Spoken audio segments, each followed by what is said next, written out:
Though we have all traveled many uncertain roads, we have always recognized something wasn't right. We searched high and low, yet our paths had never intersected. Our desire to seek truth, then to speak true, has brought us all together. That thing of ours is rooted in truth, because truth is the only unshakable foundation. In the greatest book, it states in John 8:32, "For ye shall know the truth, and the truth shall make you free." Truth is a powerful force. It is the foundation on which all great achievements are built, and the bedrock of trust and respect in any relationship. When we are rooted in truth, we can be confident that our decisions and actions are grounded in reality rather than in speculation or wishful thinking. The pursuit of truth is not always easy. It requires courage, perseverance, and a willingness to face uncomfortable facts. But in the end, the truth is always worth it. It allows us to make better decisions, to build stronger relationships, and to create a more just and equitable world. From politics and world events to entertainment and pop culture, we've got you covered. We'll explore our history and the stories that matter to uncover the truth that lies at the heart of each one. With our fingers on the pulse of the news cycle, we'll provide the insights and analysis you need to stay informed and engaged. As we stay rooted in truth and let the truth guide us in all that we do, let us be willing to listen, to learn, and seek out the facts, even when they challenge our own assumptions or beliefs. Let us never forget that the pursuit of truth is not just an individual endeavor, but a collective one. Only by working together, With honesty and integrity, can we build a better future for ourselves And for generations to come. This is That Thing of Ours. How's it going, everybody? Thank you for joining us today on this Wednesday, 4th of December, 2024. Got a hump day today. Thank God this week's almost coming to a close, but we're getting a little bit closer.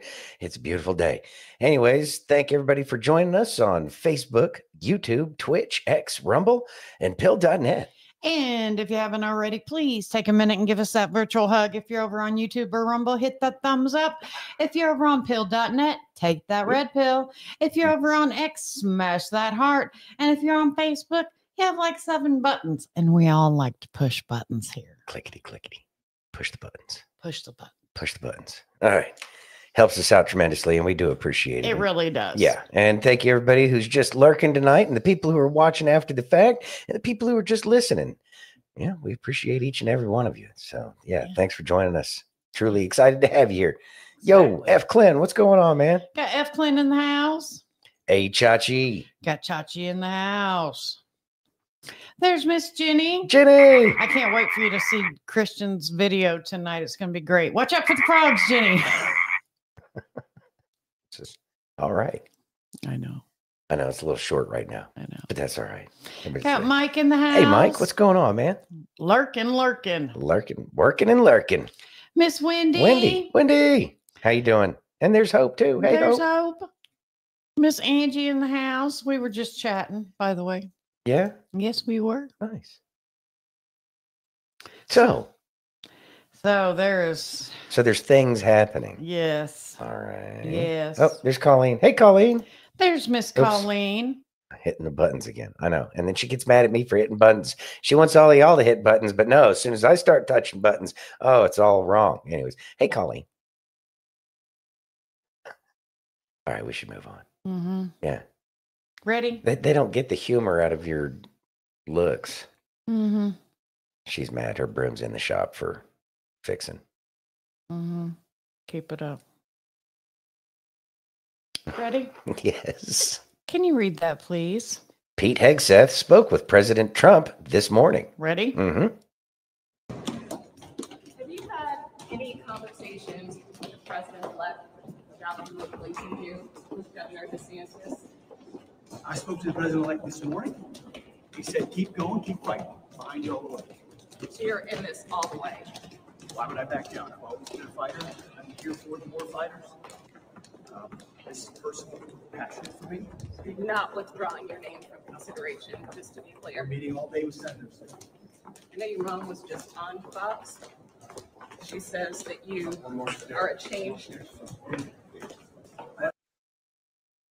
Now, before I say thoughts, I got 2 other videos I want you to watch first. All right, let's do that then. Okay.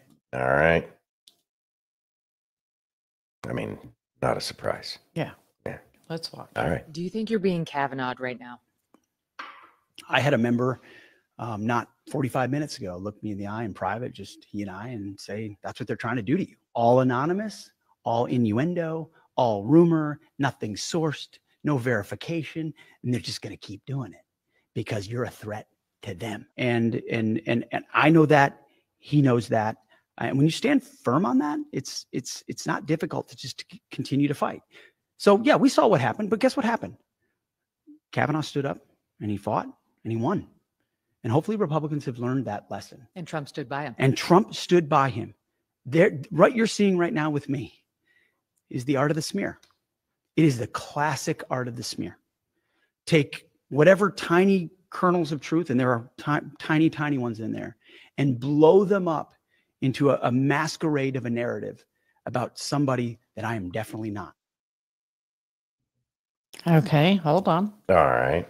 I mean, that's pretty big. He pretty much said everything right there that it's all about. But yeah, let's go ahead and do the next one. Can you read that, please? Pete Hegseth's mother sets the record straight on leaked email. Let's listen. All right. You never in a million years thought you would be doing this. No. Because you didn't realize that this email you wrote in 2018, somebody leaked it to the New York Times. Correct. And they printed it. Correct. I'm going to read part of it. You say, this is to Pete during the 2018 divorce. You say, I have no respect for any man that belittles, lies, cheats, and sleeps around. And you go on and say, you are that man and have been for years. And as your mother, it pains me and embarrasses me to say that, but it is a sad, sad truth. You say, we still love you, but we are broken by your behavior and your lack of character. Mm-hmm. When you wrote that, what's the backstory? What was going on that made you so angry you wanted to write that?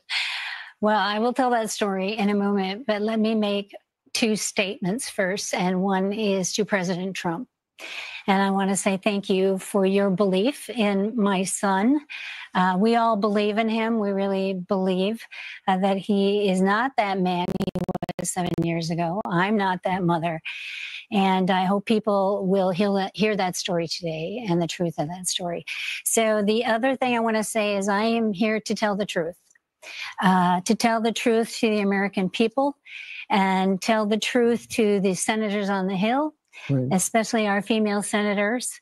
I really hope that you will not listen to the media and that you will listen to Pete. Well, and you're here to tell us, because you are in the news now. So why did you write that email in 2018? Right. Well, what was going on? Right. Let's go back 7 years, which if we all went back 7 years, we would see that maybe we were not the people we are today. But they were going through, Pete and his wife at the time were going through a very difficult divorce. It was a very emotional time, and I'm sure many of you across the country understand how difficult divorce is on a family. There's emotions. We say things, and I wrote that in haste. I wrote that with deep emotions. I wrote that as a parent, and about 2 hours later, I should, my husband tells me I should think through things a little bit more, but Pete and I are both very passionate people. I wrote that out of love. And about 2 hours later, I retracted it with an apology email, but nobody's seen that. So it was a difficult time. I want to say something about the media. And part of today is to discredit the media and how they operate. When they contact you, I let a few phone calls go, but then they call you and say they threaten you. That's the first thing they do. Right. They say, unless you make a statement, we will publish it as is. And I think that's a despicable way to treat anyone. Threats are dangerous, and they're hard on families. And one more. Oh, geez. I know. All right, all of this crap's going on. I know. Can you read that, please? Damon Roberts says Pete Hegseth is a hero, not a drunk. Ready? Mm-hmm. Just quickly on Pete Hegseth. You know, it just I am so sick of these Republicans like Lindsey Graham and others who act like they don't know what the deal is going to be when we get into power and the other side has to play their game. Pete Hegseth, now we hear, is a drunk, a sexual predator. I'm sure he'll be a sex trafficker of young women soon. He'll be a drug dealer at some point. He'll be, who knows? Whatever they can do to try to absolutely destroy the man is what they'll try to do between them, the Democrats, and their talking heads in the media. And no matter how many times we've been through this, you still have Republicans like Lindsey Graham who play right into the Sunday morning shows, the talk shows, the Jake Tappers, the CNNs, the MSNBCs, all the time. And they give all this crap, absolute crap that it is, even the slightest bit of credence. And you know how they do that? They do that by saying, well, yes, I'm aware of the accusations and I'm a little bit troubled. Really? Yeah. You're a little bit troubled? You're a little bit troubled? How about have some balls and come out and say it's a bunch of crap? How about that, Lindsey and others? Why don't you talk about Pete Hegseth, what he's actually done? What he's done for the country? The guy's a hero. He's not a drunk. Why don't you talk to the people who have sat around him, who have been around him for years, all of who today are coming out and saying, I've sat next to Pete Hegseth on set for 5 years, 2 years, 3 years. The guy's got 2 Bronze Stars for his time in Afghanistan. He's been involved with our veterans. He's written a brilliant book. He's been a great host. He's a great father. This is crap. You know, I've heard of the accusations, and I have to say I'm a little concerned about, well, what are you concerned about them? Have you proven them? Do you have any inkling that any of them are even remotely true, Lindsey? Of course not. But he can't take a stand. These weak Republicans who won't stand up to this. It's just stunning that they won't even stand up for their own. They fit right into Pelosi's smear tactics, and they play right into it. Yeah. Right? Well, that's it's so infuriating. That's what happens when you call yourself a Republican and you're actually a Democrat. Thoughts? That's what happens when you call yourself a Republican and you're actually a Democrat. Yeah, that's exactly what's going on. And it's not just the Republicans. We knew that this was going to happen, that they were going to go out of their way to dig up whatever trash or dirt that they could find on this guy, whether it's true or not. Can we find somebody who's at least going to make the accusation? It doesn't even have to be real, because in the end, they're just trying to assassinate his character. Hey, Steph, thanks for joining. You are not late, Right on time, man. You are right on time, sweetheart. And I'm glad you got some rest. Yeah, it's again, like Chachi said, the old character assassination trick. Sorry. That's right. The old character assassination trick doesn't work for the lefties anymore. And that's really one of the biggest problems is it's a tired old trick. It's just like the phobe or ist that they, laid on, the accusation on anybody who disagreed with anything they said.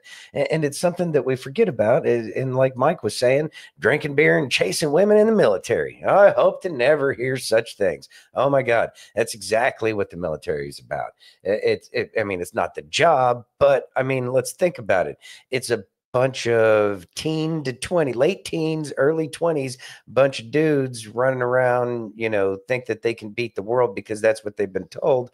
And so they're going to follow through with the kinds of things that young men have a tendency to chase. And I can say from past experience, because I'm married to a Marine, they drink Oh, they know how to a drink. lot. Yeah. I know that I was, professional grade personally. Not as good as the British Royal Marines. Man, those dudes could drink. But they will drink all night and then go PT In the morning. in the morning. Yeah. They don't care. Yeah, I mean, it's what you got to do. It's part of it. Drinking is kind of a way of life. It's not the best thing, but it's part of what it is. But think about what we're asking these young men to do, and that's to go over to war. So they're going to do what they think is living it up at that point in time because of everything that television told them. How many beer commercials as a young man watched by the time he joins the military, while they were watching football or any other sporting event. But the fact that they're going after these things, how'd they even did they say how they got the email from the mom? And it's like, no. Yeah. How did they get the email from the mom? Isn't that personal? You would think so, but apparently not. Anyway, it's like, but it was so long ago. And like Jenny said, we're all sinners. We all have a past. And the fact that they're bringing that up only shows who they are. They've got nothing. It's such weak stuff. He's going to stick it out. I don't think that he's going to give up. I think he's too much of a fighter for that. Colleen says, I don't care what they did in their past within limits.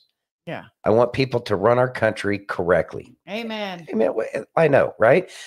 But, they have this feeling that, all of these, Christians, they're going to say, oh, we can't have somebody who sins. Well, I mean, again. You don't sin?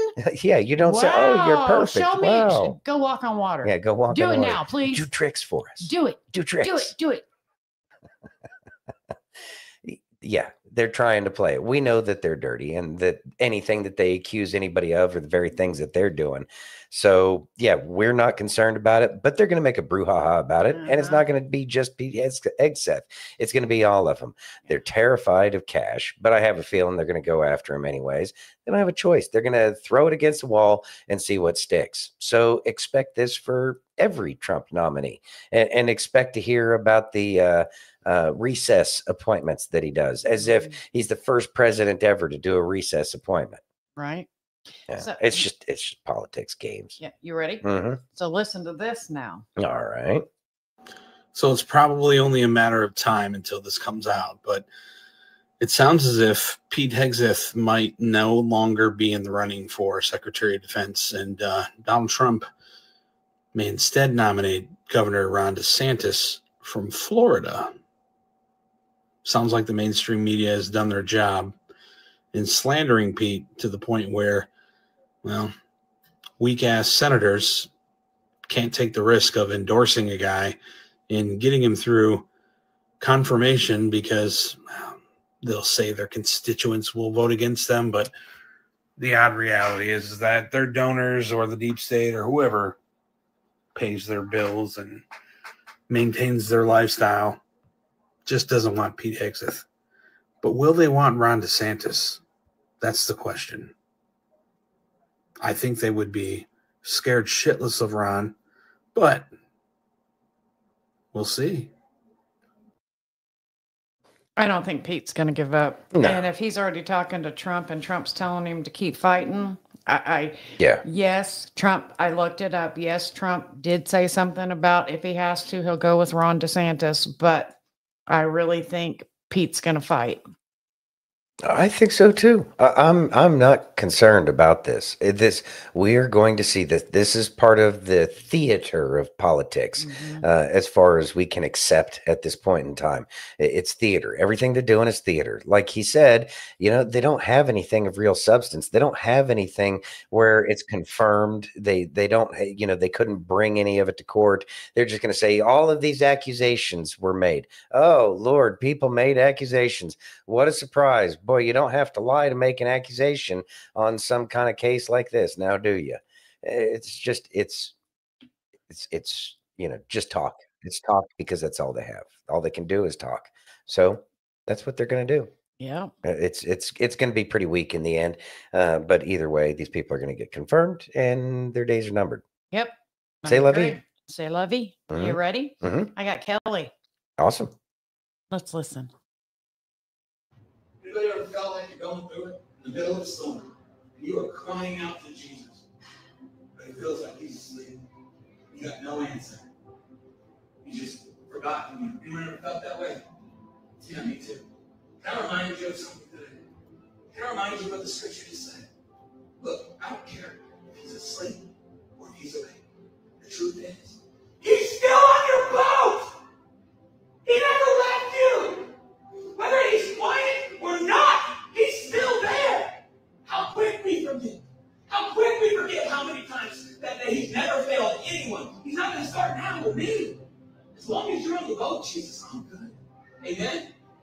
He said we're going to the other side. That's where we're going. I don't care if you're asleep or not. See, the problem with this is the very first line of this verse, or this story.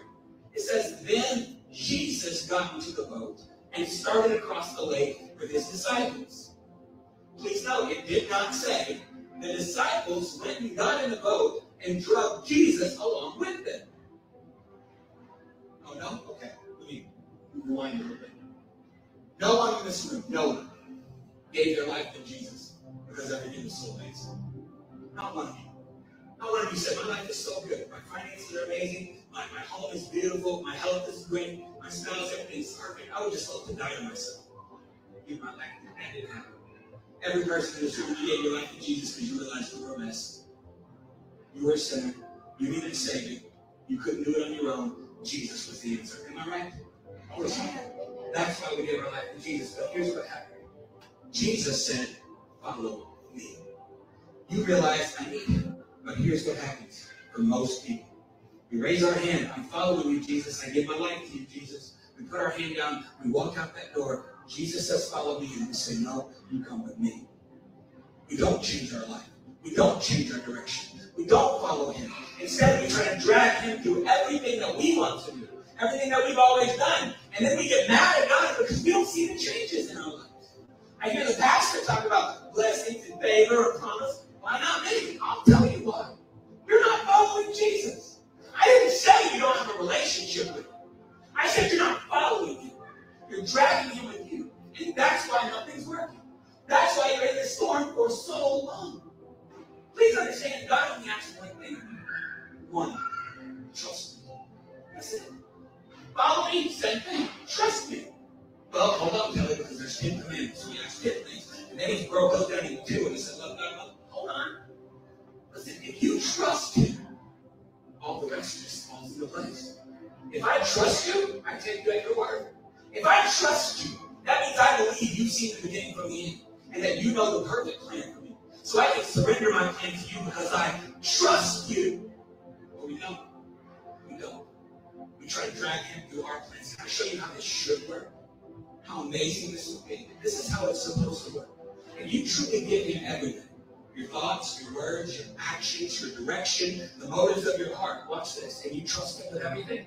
What does that mean? That means wherever you go, that's exactly where you're supposed to be. Whoever you encounter, that is exactly who you were supposed to encounter. You just had a great day, Father. Thank you. Thank you for this amazing day. You had a rough day. Father, thank you for building and shaping me. God, thank you that you're not going to level me up. I don't know where I would come today. Why I do it? I trust you. Do you see? You got a relationship with somebody in your life that feel like sandpaper. You're not calling sandpaper. You know what I'm talking about? They just rub you the wrong way.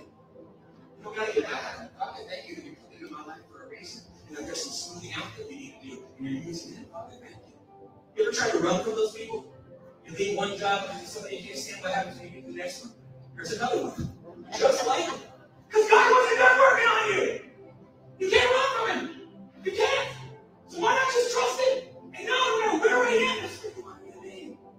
Now you get it. Just help me today. Nope. All right, let's move on.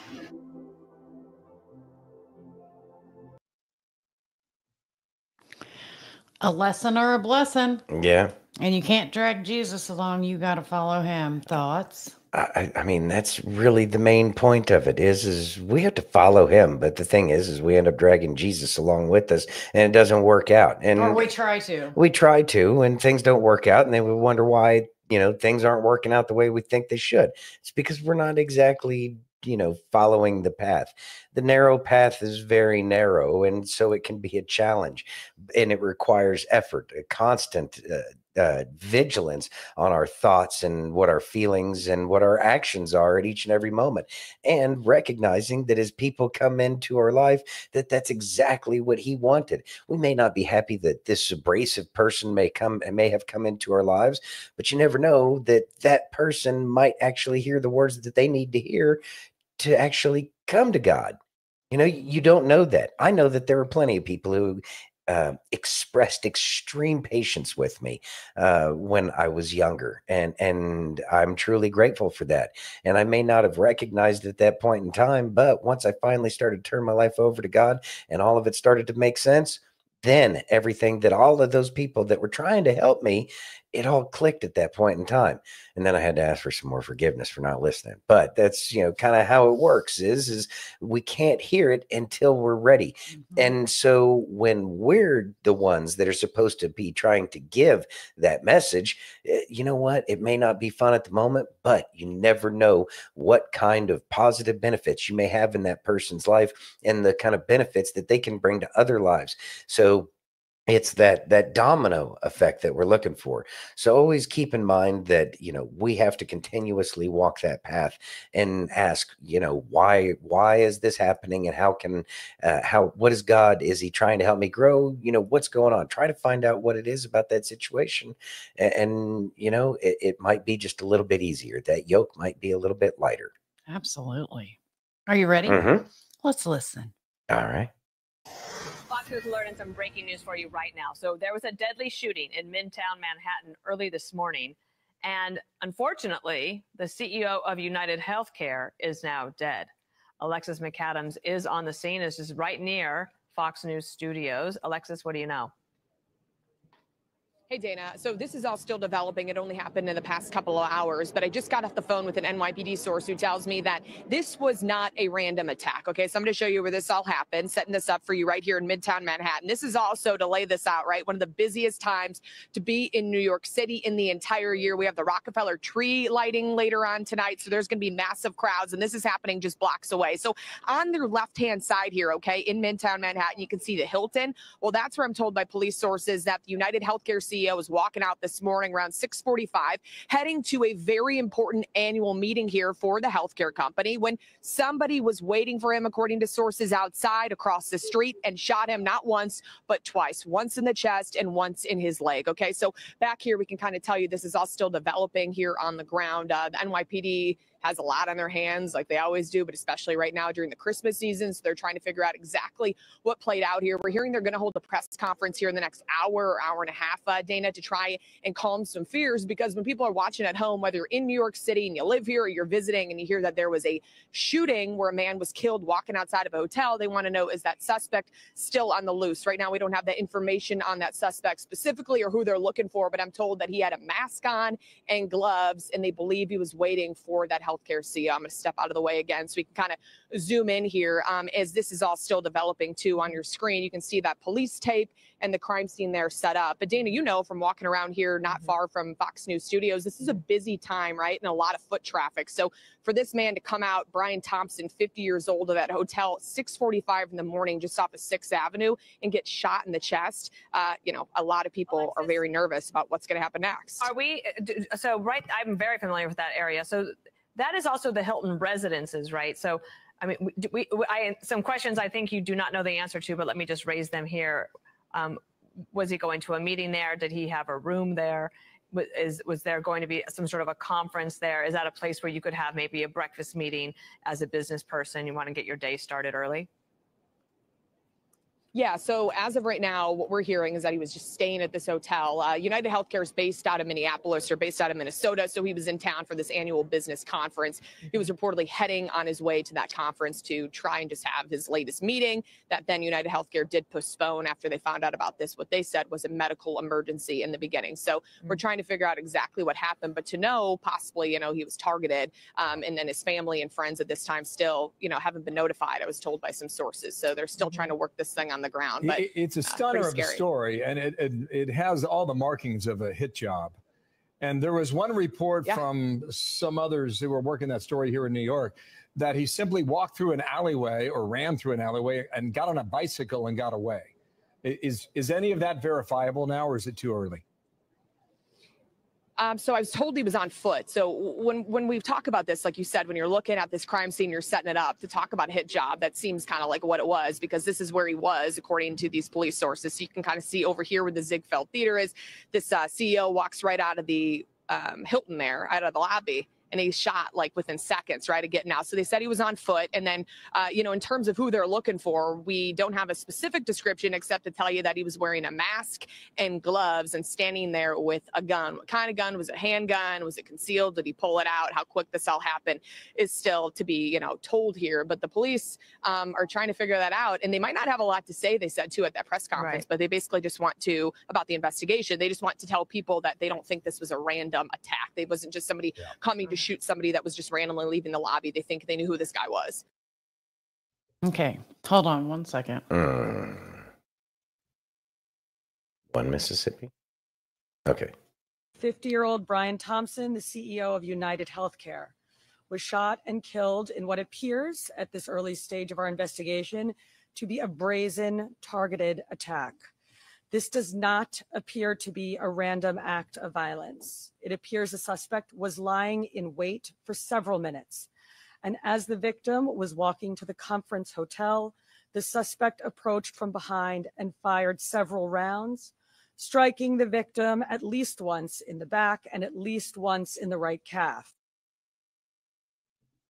All right, thoughts? Okay, so actually, I had seen the video. It's on Pepe Lives Matter. If y'all want me to go ahead and find that video again, it's sad to watch. As a matter of fact, I mean, if you want to see it, it's on Pepe Lives Matter on Telegram. It's on a bunch of the different Telegram channels.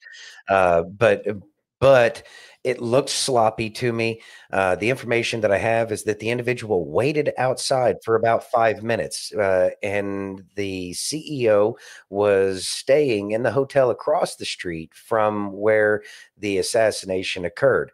Also, when I was watching it, it looked like that the assassin was having severe malfunctions with their firearm. It looked, like I said, pretty sloppy. Didn't look like it was good in terms of the way it went down, but it was effective nonetheless. Now, with that being said, I rail on about the medical industry and the people who run all of this stuff. I will make this perfectly clear now. I send my condolences out to the family and those who remain behind of the individual who lost their life, because I don't believe that those who haven't been like Epstein Island kind of stuff, I believe that, but they're just greedy. I do believe that they need to survive, and I do believe that they need to live. I think that they need to live and not have the ability to influence people in a corrupt manner so that way they can be at the top and everybody else has to suffer. I believe that justice should be served, but to do something like this is beyond what the American rule of law concept is. If it was somebody, I mean, I'm pretty sure it was a hit put out by probably some kind of other organization that didn't like the information that he had to share in the lawsuit that I think that they're going through, or no, investigation. They're going through they're getting investigated. And I think that he had just recently done a deposition or something. And so I think that there's a big threat to maybe even he was trying to tell the truth, which we all know is extremely dangerous. And frowned upon. Yeah, it's frowned upon by those who are trying to keep their corrupt ways going. So this could also be that case that he was going to, give the truth out. That would have been a threat to many people. I really believe that this was an assassination. I believe that it was an attempt to silence somebody that was trying to possibly make things right, or if nothing else, there were other organizations trying to protect what they do have by making him unavailable for any other investigations that may be going on. Now, all of that is speculation at this point in time, but there's just a lot of stuff that doesn't make sense, especially with RFK Jr. going to be our Secretary of Health, and he's going to be going after a lot of these things that prevent Americans from having a healthy lifestyle because of big pharma, big insurance, big medicine, big all of this crap. I worry about people like RFK Jr. because of the things that we're going to be seeing. And sadly, this is a war, like Q says, and there will be loss of life. It's not good. It's not what we want. We pray for the safety of everybody involved. Yeah. But we pray for justice, and a peaceful justice, as peaceful as can be, because again, it's the rule of law that we actually care about, and this is not a lawful way about going about doing things. But I'm sure that the news will try to paint it some way, somehow, if they can. F. Glenn says, basically, snitches get stitches. Sadly, I think that that's the case. Little Unker says, it's what he knew. Shaking my head. I know. I fear he may have known too much. Yep. Very sad. And Miss Colleen said he wasn't a very good shot if he shot him in the leg. He was within 10 feet. He should have been able to. I think it was the malfunctions of his firearm that made it go so poorly. Anyway. Yeah, it's not a good situation. Yeah. You ready? Yeah. I got Preston. Mm-hmm. Today is Tuesday, December 2nd. Let's talk about what is happening here on Capitol Hill and what your government is doing with your money. Anthony Blinken announced today that we are sending an additional $725 million of the American taxpayers' money to Ukraine to continue funding the war. That is in addition to the $8 billion of American taxpayer dollars that were sent in October and the over $500 million that were sent just last month. All the while, some of those very same Americans who paid into the system and whose dollars are being sent to Ukraine are currently lying on the ground in Western North Carolina sleeping in tents. Some of those literally freezing to death because their own government doesn't have money to help them. And all of us Americans were forced to fund this war and forced to give that money up simply because Joe Biden and his Internal Revenue Service hired 80,000 enforcement agents to come after you and I and every other American to pay our taxes. Meanwhile, just 2 days ago, Joe Biden pardoned his son Hunter for the exact same crimes that he hired those individuals to come after us for. There's not a single individual on this app or in this country today that can claim that the Democrats are pro-America any longer. The move today by Anthony Blinken in the face of those struggling in North Carolina absolutely goes to show that the Democrats are the most anti-American party that has ever existed in this country.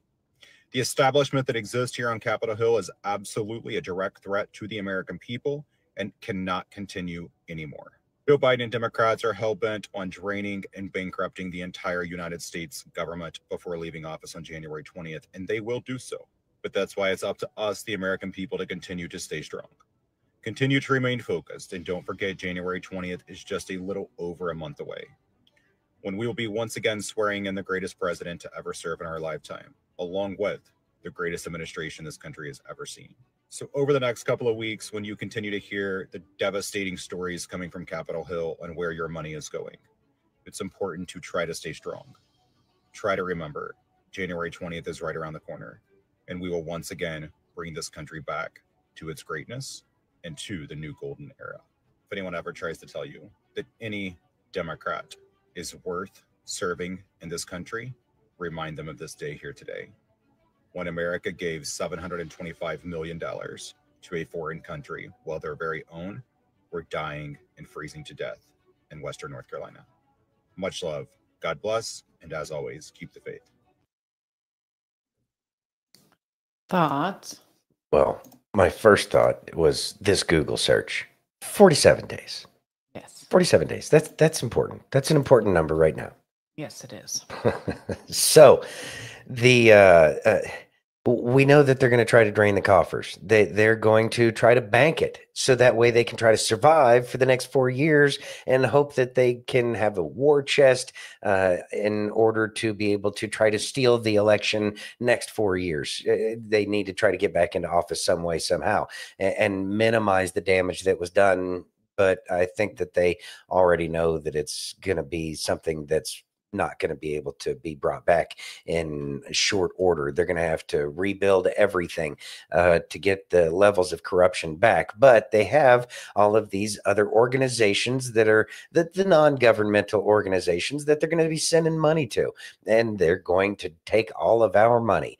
But that doesn't mean they're going to be able to keep it. I think that that's kind of part of the plan in terms of what we're going to see, because one of the first things that Doge has already said that it's going to do is audit the IRS. And so when they audit the IRS, that means that they get to follow the money. And when they get to follow the money, that sure will make it a lot easier for any kind of investigations that may lead to some kind of impeachments that the new DOJ appointee, I forgot her name, but I know that she was Trump's attorney for the impeachments. So that would certainly Pam Bondi, that's it. Certainly play right into her wheelhouse, because I have a feeling there's going to be a lot of impeachments. And with the IRS, and the government's really good at keeping records, I can assure you that.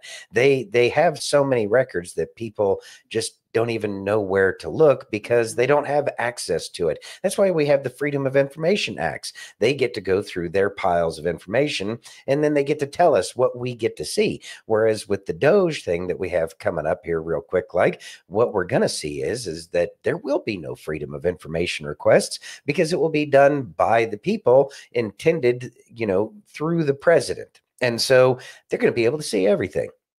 That is going to make sure that it points to all of these non-governmental organizations that they've been stealing our money and sending it to these places. And it'll probably make it easier to claw it back, because if we don't have any problems trying to claw back money from nation states, i.e. Libya or Iraq or Iran or North Korea or China, the list goes on and on about all of these sanctions that we put on people.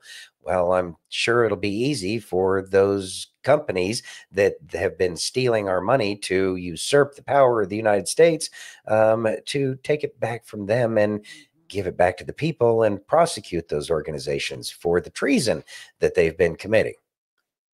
Or acts of war if they're not Americans. I mean, we can happily prosecute whether you're an American or not.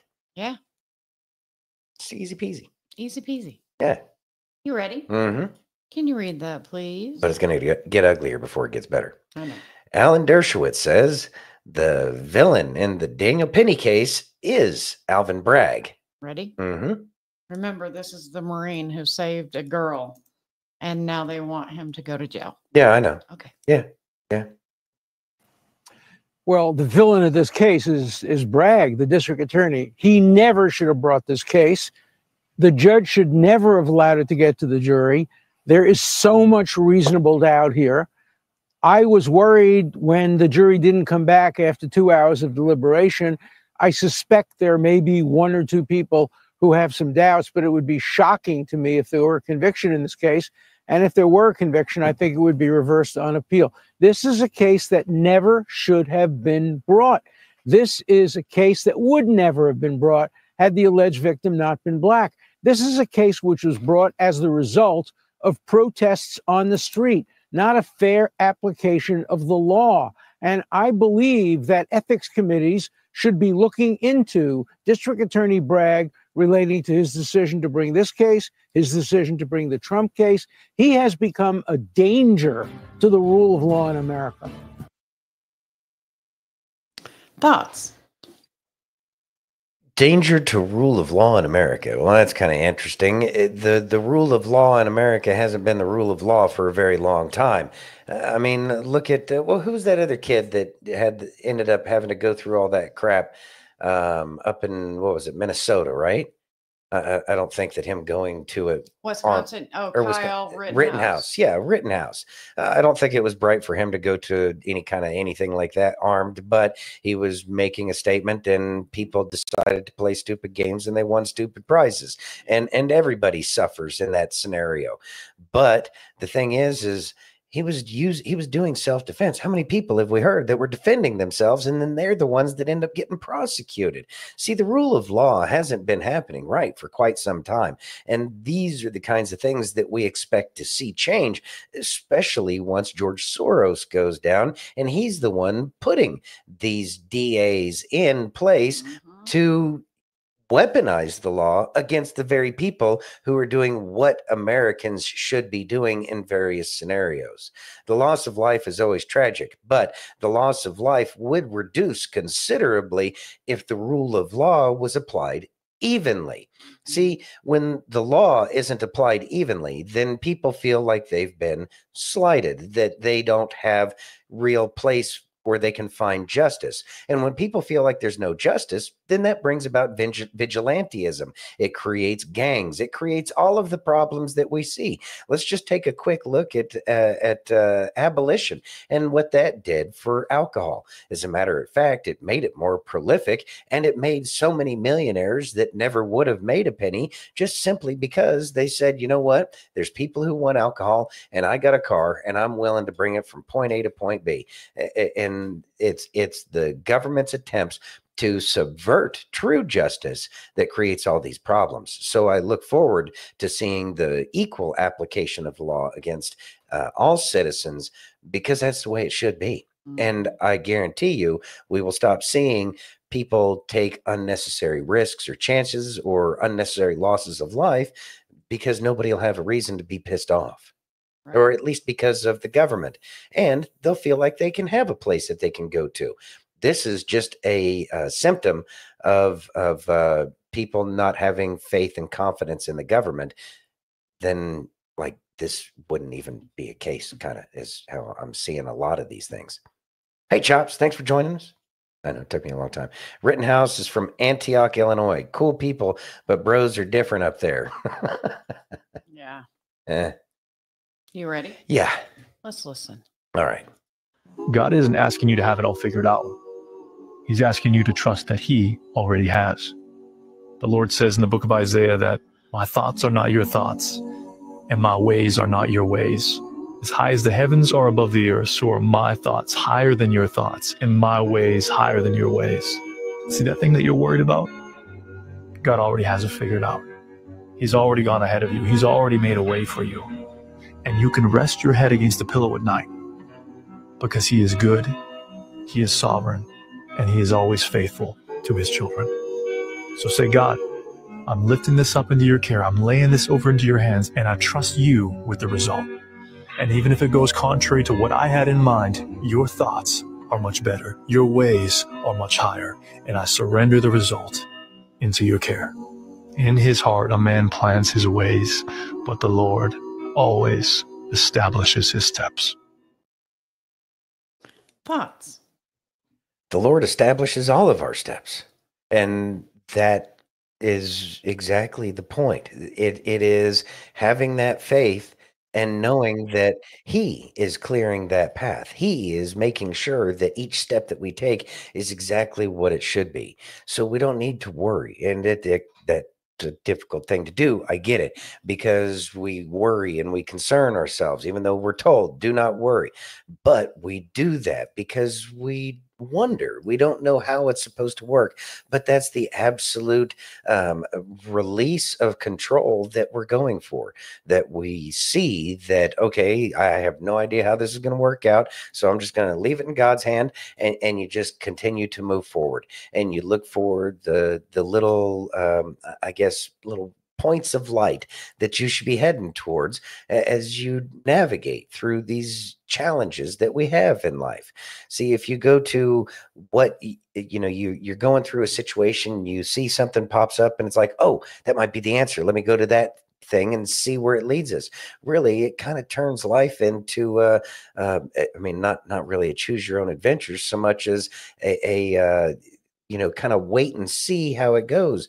And when you kind of go into the passenger seat of your own life, which sounds a little weird, you start to see some things unfold that you never could have seen before, because you're not necessarily detached from the situation, but you're not as emotionally invested as you were. And when we were able to take that emotional investment out of the things that we're going through in life, it sure does make it look a lot different, and it makes it easier to have that faith that he is going to lead us through this narrow path that we're going down. And see? Carol said, we just said like 2 days ago that we need to to Need to eat or eat or sell my extra roosters. Well, today a guy came to the door and bought them all. Ha! Well, praise be to God. Doesn't he make things happen when we don't even expect it? It's just the way. It's the little gifts like that. And when we take those gifts for, all right, I see what you did there. That was pretty cool. Yeah. Keep it up. It's fun. Yes, exactly. Are you ready? Yeah. Can you read that, please? CNN concedes Kash Patel's confirmation. Chances look strong. Ready? Mm-hmm. Kash Patel has been picked to run the FBI by Donald Trump. If he's confirmed, what do his nomination odds look like this evening? Significantly higher than Pete Hegseth to be defense secretary. I mean, here's a key nugget. You know, I mentioned those 3 senators, right? You could afford to lose 3 GOP votes. At this particular point, for Patel to be the FBI head, the key here, number here, 0. That's how many GOP senators have come out against him. So at this particular hour, if Hegseth's nomination is in trouble, Kash Patel to lead the FBI seems to be climbing ever higher, Caitlin Collins. Thoughts? His voice was distracting. It's just a little bit of an accent, but whatever. It's CNN, right? Yeah, that's CNN. So even CNN is starting to concede the fact that it looks like Kash Patel is going to be, there at the FBI.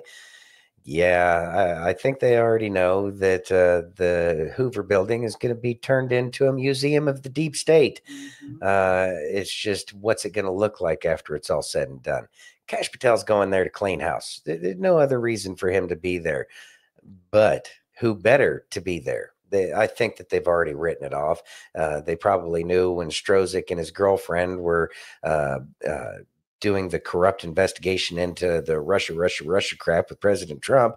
I think that they knew that it was about over, and I'm sure that they were surprised that it didn't end earlier.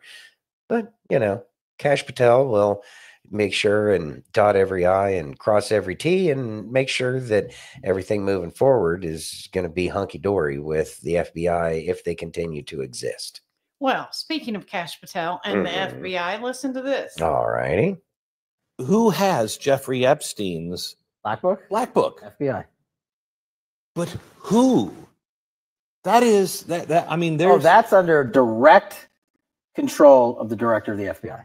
Just like the manifesto from the Nashville school shooting of the Catholic school. Yeah. We still haven't seen that, right?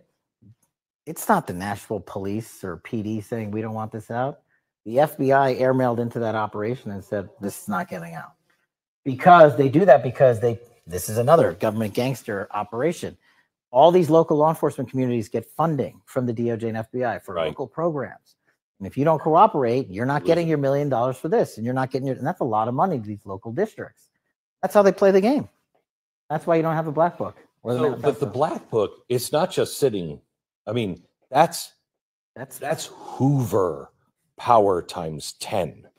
And to me, that's a thing I think President Trump should run on. On day one, roll out the Black Book. And not just that. On day one, roll out all of the text message communications we were told were deleted. On day one, play the rest of the video of the pipe bomber. On day, one of the reforms I talk about in government gangsters is you need a central node to be continuously declassifying. This is another thing they do. They overclassify. And I'm telling you, as a former number 2 in the IC, they overclassify 50% of the stuff there to protect the deep state. Oh, no, you can't see that. Nothing to see here. Gina was a master at it, of doing it. And we still haven't seen half of the Russiagate report that we wrote. Still under lock and key. On how the ICA was originally constructed. We put 10,000 man hours against John Brennan's team that did it. And we found out why they came up with their bogus conclusion. But we couldn't sell it to the world because we couldn't talk about it. And the government gangsters came in and buried it. All of these things, there needs to be a continuing central power, whether it's the White House or offsite, that says every request that comes in, just right out the door, as long as it's not a major threat to national security. Thoughts? So now we know that Kash certainly knows where the Epstein logs are and all that jazz and so much more. The manifesto from Tennessee. Yeah, there's going to be a lot of exposure happening. It's going to be interesting. It's going to be very interesting. And I'm not sure exactly what it's going to look like, but I can tell you that Kash Patel is going to be a savage pit bull about this entire thing, and he's going to get that information out. I don't know how long it's going to take, but I know that it's going to be carefully curated because they understand, especially the Trump team, they know how to use the press. They understand the news cycle. And so things are going to come out one piece right after another. And it will be like watching one domino fall into another domino, into another domino. And we'll get to see how it's all tied together. And it's going to be very likely centered around all of the stuff that Kash Patel is able to show the world. And then it will also be explained how the money made it work through the IRS and all of the shady stuff that's been going on that way, how the politicians have been paying themselves money out of all of this. It's all going to be exposed and made very clear. It's gonna take some time though. Chachi says, also, Kash is still alive and doesn't look worried at all. No, that dude doesn't look like he has a concern on his face other than getting to business. And we're all ready for him to get to business. Steph says, Kash knows where the bodies are. Yes, he does. Yes. And he's going to make sure that everybody else finds out about that too. Yeah. Whew. It's going to be fun. Aaron says, Kash also said while on Tucker Show that he had read the classified JFK assassination docs too. Going to need a lot of rope in DC when he is put into the FBI. Yeah, the reason why, although I'm going to say this about the JFK assassination, I'm pretty sure all of those people are deceased at that point in time. Question is are they going to have redacted areas that talk about the Bushes, or are we actually going to hear about that? I think that that's going to play a part in all of this, and that might be a little bit further down the road to connect the big names. I think it's going to take a little bit of time to get to the big names. I think that they got to clean out the stuff first, clean out the people who give them the power, i.e. the manpower that they utilize to make sure that they have the ability to continue the corruption that they have. You take out their pawns, then they have to do it themselves, and they've already been making the mistakes, so it'll be to their own end that much sooner. Esto says, literal or figurative, bodies or both? Where the bodies what? Where? Oh, where the bodies are. Oh, talking about Steph's comment. I think both. I think both. I think both, because we're going to hear about Seth Rich, literal, figurative, where the money's going and, what kind of political plays were made. I believe that all of that which has been hidden in the dark will be brought to the light. Yep. Are you ready? Mm-hmm. I need you to read this, please. Oh, God, you want me to read? Yes. All right. Who's that dude? Oh, okay. Make California great again from Caitlyn Jenner. Breaking, Caitlyn Jenner is considering running as a Republican governor for California. How would liberals get around these identities? Tick, tick, boom.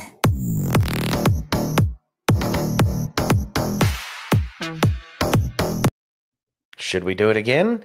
Have been getting a lot of calls with a lot of strong opinions. Newscomb is out in 2026. Then Clay Travis says, Caitlyn Jenner is running for California governor as a Republican. This is somehow perfect for the identity politics era.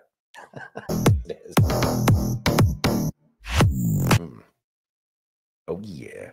And look how red. Yeah, it's been turning red. It's going to continue to turn red. It's going to be fun.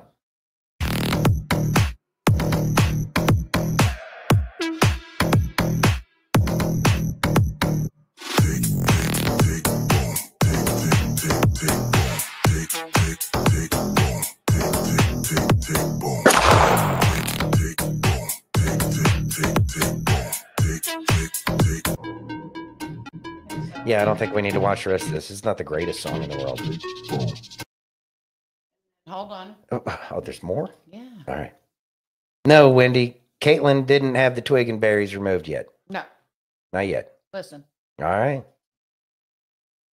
Oh, we have to have sound first. Yeah, I know. And now you're going to have to hit play, and then you have to, there you go. Oh, Reality Lord. star posting on X that Jenner confirming she is considering a run for California governor. The reality star posting on X that she is having conversations with many people, and hopes to have an announcement soon. She also posted that if she did run against Vice President Kamala Harris, Jenner would, quote, destroy her, end quote. Jenner previously ran for governor as a Republican during the recall election of 2021, receiving 1% of the vote. Thoughts? So, Kay told me about this because it was just kind of rumor earlier this morning when she was telling me about it, and then she went out and got all the information about it.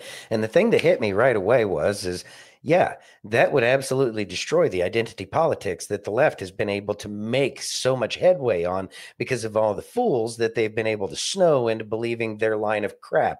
And so now they can't go after a Republican and say that they're transphobe or that they're any of that stuff, because then Caitlyn can turn around and use this. And then here's the beautiful part about this as it continues on, and you can go ahead and put this date in your little calendars as to Santino said this on this day. And that is so Caitlyn Jenner is going to be elected as governor of California. RFK Jr. is going to be making America healthy again and taking all of these heavy metals and nasty chemicals out of our water. And people are going to be able to start to see more clearly. And then shortly, I'm going to say maybe a year, Karnak, the whatever, is going to say that Caitlyn's going to go ahead and be Bruce Jenner again.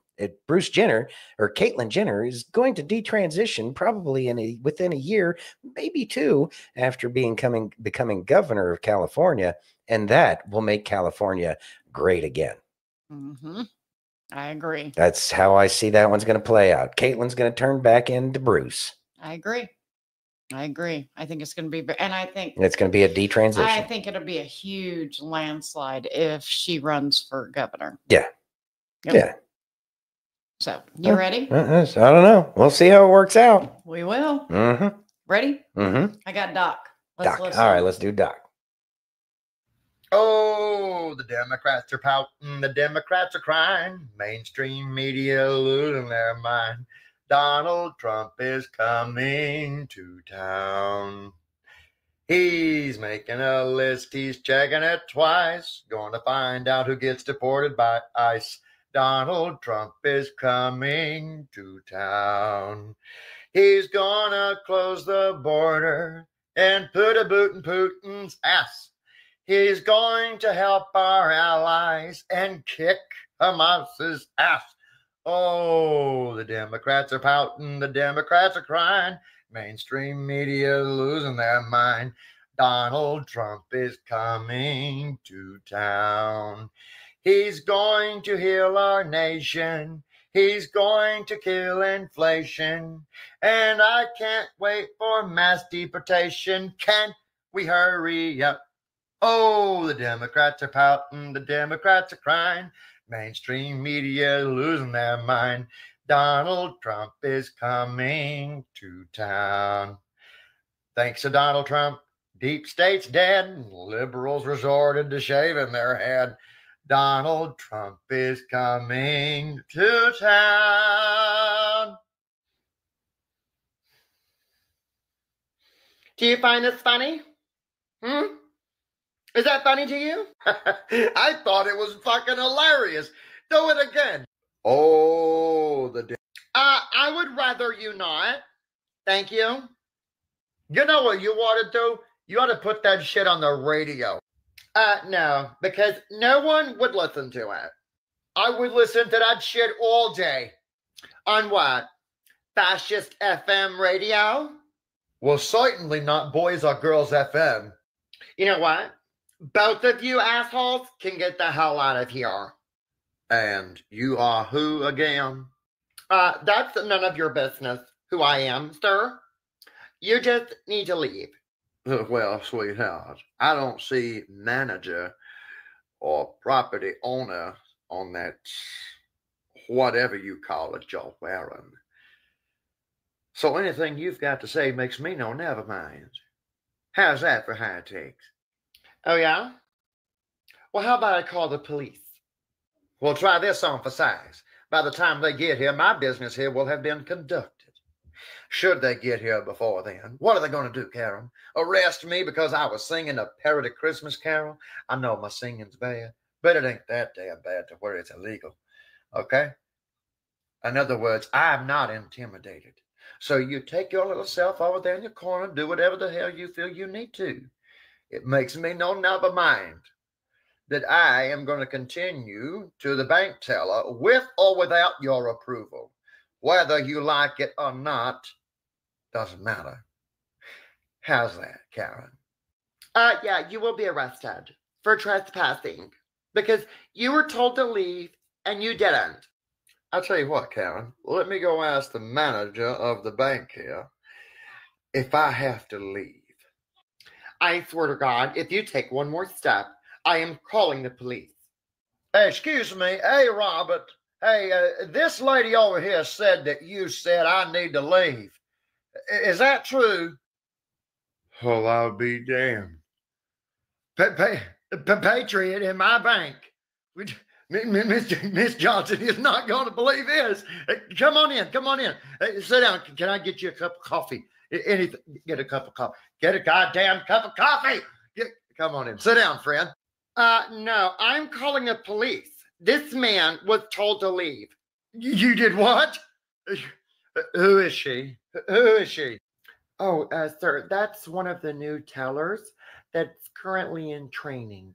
Today was one of her training days. You're fired! Are you serious? Fired? You're going to fire me because I told him to leave?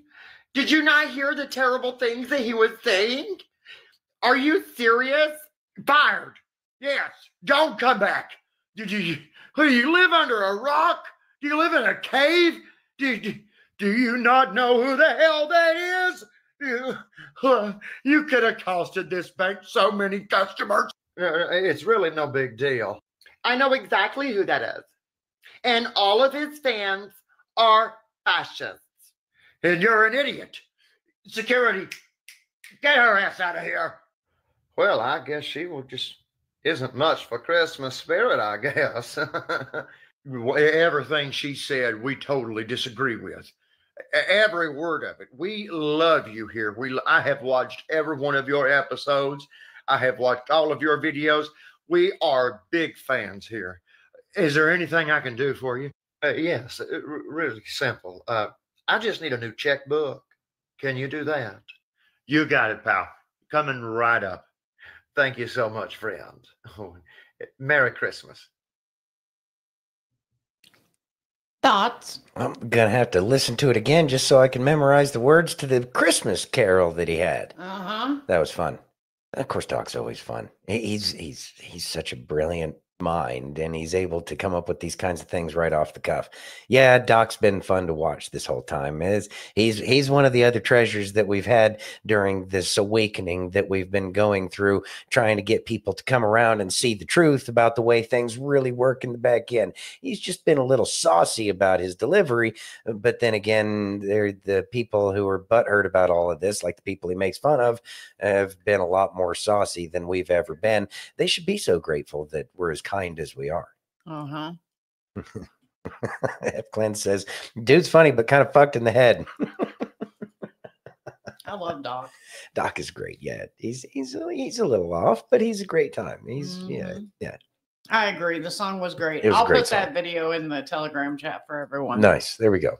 You ready? Mm-hmm. You got Craig. Let's listen. All right. Maybe God hasn't done what you want him to do. And you're waiting. And you're asking, why, God? We've been praying and believing we want to conceive. God, we want to have a child, and you haven't let us have a child. God, we're praying for physical healing. We're praying for emotional healing. God, we're praying for someone's mental health. God, I'm praying for my marriage. Please help do a miracle. And you're waiting, going, what's taking so long? If you're waiting, remember, God's timing is perfect. Hope has perfect timing. And what you need to know is that God is sovereign and he is all powerful. In other words, if it's not God's time, you can't force it. And when it is God's time, you can't stop it. Thoughts? When it's God's time, you can't stop it. Of course, then again, we already knew this. I think that this part of the lesson is for the people who don't get that lesson. When God determines that you can't stop it. And yeah, and that's another reason why nothing can stop what's coming, because, well, it's been going on for the beginning of time, since Adam and Eve. All of this was planned out, and so much further in the future that we can't even comprehend down that far in the future. But I can tell you, if it's part of God's plan, it can't be changed. Not unless he decides that there's something a better way. But I think he already knew from the moment of creation. So yeah, it's what we get. It's just for everybody else to start figuring it out right now. And that's what we're going to see. But there's going to probably be a lot more people screaming and crying, in the streets. But, it's all entertainment in the end. Exactly. I think Lulager agrees with you. I think so, too. Yep. You ready? Or at least Craig. Yeah. Of course, I agree with pretty much everything that guy said. Yeah. Chuck Todd is angry about Hunter Biden and even angrier at Trader Joe. Ready? Yes. I follow the Hunter Biden trial very closely. I read every transcript, all the testimony, because that's what all that was made public. And there is, you want to get angry, just as somebody in just all these mixed emotions. You read the Hallie Biden transcript, and that's Bo's widow. Yes. And essentially he turned her into a crack addict. And this was all happening in 2017, 2018. And Joe and Joe Biden were so concerned about their family that they decided to run for president. Yep. So when you talk about the word selfish, it's almost like the word doesn't, their decision to run for president put the entire Democratic Party and the United States of America in the position that it's in now. Thoughts? Well, at least the Democrats are finally starting to figure it out that they did it to themselves. And, well, we weren't going to stop them. After all, we understand what real strategy is, and that is don't ever interfere with your enemy when they're in the process of destroying themselves. So, yeah, we let them be dumb, and we let them do the things that they were going to do because it's so predictable. And that predictability made it a little bit easier to make sure that the real healing that this country needs is going to be able to happen, because the people had to go through all this pain and suffering for the past 4 years that was significantly worse than it was during the 8 years that we had Obama and all the other clowns before that. And now we're going to get a chance to actually have people see, yeah, things aren't running right. We can agree with each other, whether you're team blue or team red. We all recognize that we're team America, and this ain't America anymore. And so as these people go through the gyrations of finding out that their heroes are actually losers, and they come to the light, it's, going to hurt their eyes for a little while, but in the end, they'll be able to see. Exactly. Chachi says, Dems are done. They're going to run out of people to blame. Yeah. Well, they were busy playing checkers and we were playing chess. Well, yeah, that. And I think that we're going to see a split back into the Democrats and Republicans. It might turn into a Democratic Republican Party, but I think that the sides like RFK will try to run again in 4 years just to rebuild that party back up. But I don't know how that's really going to play out. But it would be nice if partisan politics were over. I know. You ready? That'd be a blessing. Yes. Can you read that, please? Tucker Carlson says, what does Hunter Biden do for a living? Let's listen. A more interesting question, though, which is another question the feds will never consider, is what does Hunter Biden do for a living now? This is a man with no obvious job and, of course, zero skills. He spent midlife smoking crack. Yet somehow he's managed to live pretty well despite rising inflation. He's been living in big houses in the costliest residential neighborhoods in the world. He's been paying his stripper baby mama $20 grand a month in child support. And he has retained a team of the most expensive lawyers in the country who spend quite a bit of time sending threatening letters to anyone who asks questions about how they're being paid. We can confirm that firsthand. So again, what does Hunter Biden do for work? That's a fair question. And tonight we have the answer. For years, Hunter Biden was an influence peddler. Now, Hunter Biden is a self-actualizer. He self-actualizes for a living. He gets in touch with himself, his feelings, and he follows his muse. Here he is explaining his new vocation in a 2019 ABC News interview. This is new. Yeah. Studio. Yeah. But now he's opening the doors to a place never captured by a paparazzi's lens, his refuge, an art studio where he finds solace in painting. What's the goal eventually? No goal. That's the perfect part about it. It's just, it literally keeps me sane. His refuge, far from the paparazzi's lens. In other words, we're not the paparazzi, we're ABC News. What's the goal of this? Your refuge. There's no goal, he says, grinning with those fake teeth. It just keeps me sane. But actually, there was a goal. And if you didn't know what a virtuous person Hunter Biden was, you might think it looked a lot like money laundering. 2 years after that interview, Hunter Biden was selling prints of his art. And to be clear, just the prints, not the quote art itself, but effectively photocopies of it for $75,000 a pop. Apparently, Hunter Biden moved 5 of these repros in just days. That's $375,000 in less than a week for signing copies of your fake art. As for the paintings themselves, childish self-indulgent blots, those sold for $500,000 a piece. So the question is, who bought them and why? It'd be interesting to know. There's a story there for sure, but of course we have no right to know. There's no public policy implication. It's not like Hunter Biden's finances have anything to do with his father's finances. Meanwhile, once his father did become president, corporate publisher Simon & Schuster lined up as well to pay Hunter Biden's bills. According to news reports, Simon & Schuster gave Hunter Biden millions of dollars for his highly selective account of his wholly unaccomplished life. And then the publisher lined up brainless celebrity endorsers like Dave Eggers and Stephen King to promote it. King, who apparently will say anything if it helps the party, called Hunter Biden's silly manuscript a, quote, harrowing and compulsively readable memoir. And then Stephen King described Hunter Biden himself as beautiful. Needless to say, the book sold miserably, but Hunter Biden got to keep the millions, and that was the point. And so on. This kind of thing apparently happened a lot. Again, there seems to be a story here, and we think it's probably worth learning a lot more about it and bringing it to you. In the coming weeks, we will. In the meantime, though, the question is, what can we learn from Hunter Biden's plea deal today? First off, the obvious. For the children of the people in charge, there are no penalties. There are only upsides. They're princelings. They can do what they want. You are not. Therefore, you can't.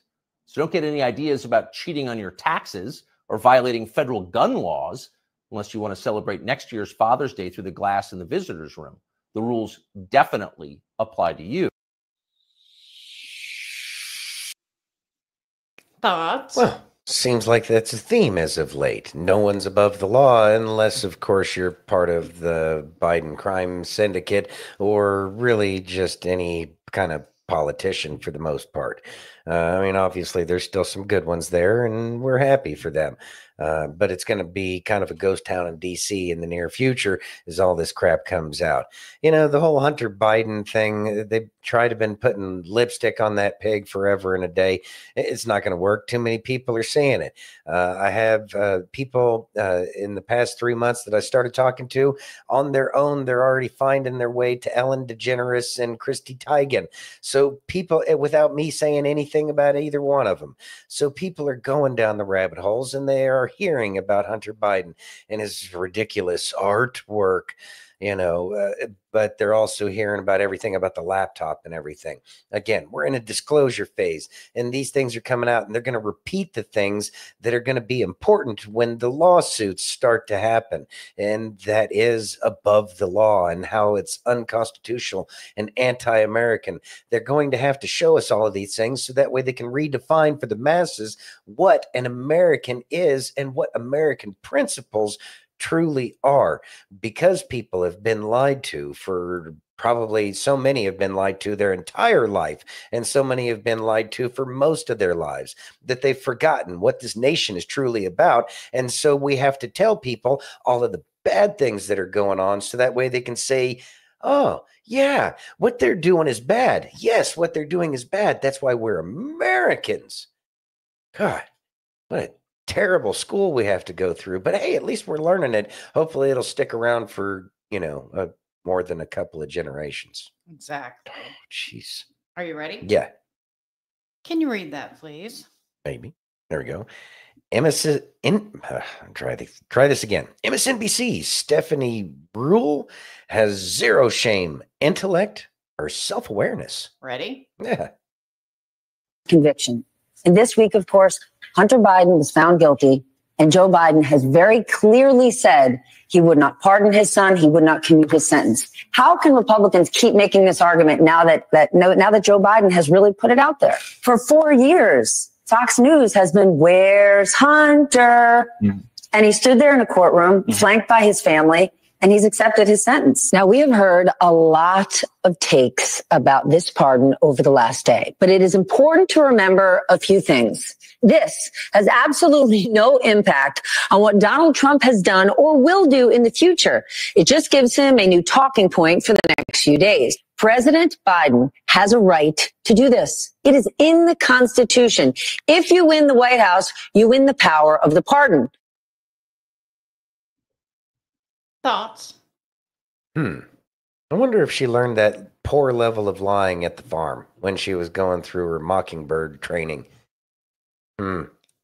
Or is that really what happened?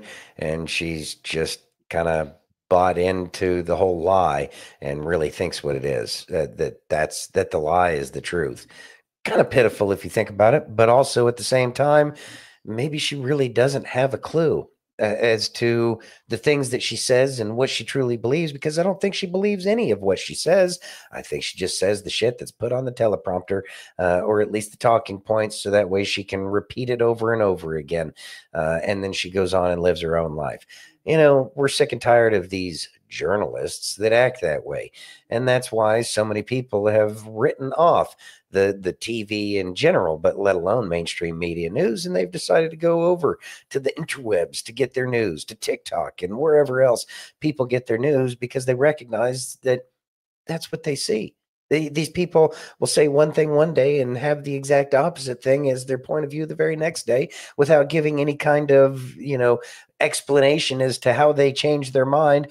We don't understand. And so many people, they just, asleep when they're watching television. So they just accept, okay, these are the talking points of the day. These are the things that I need to say.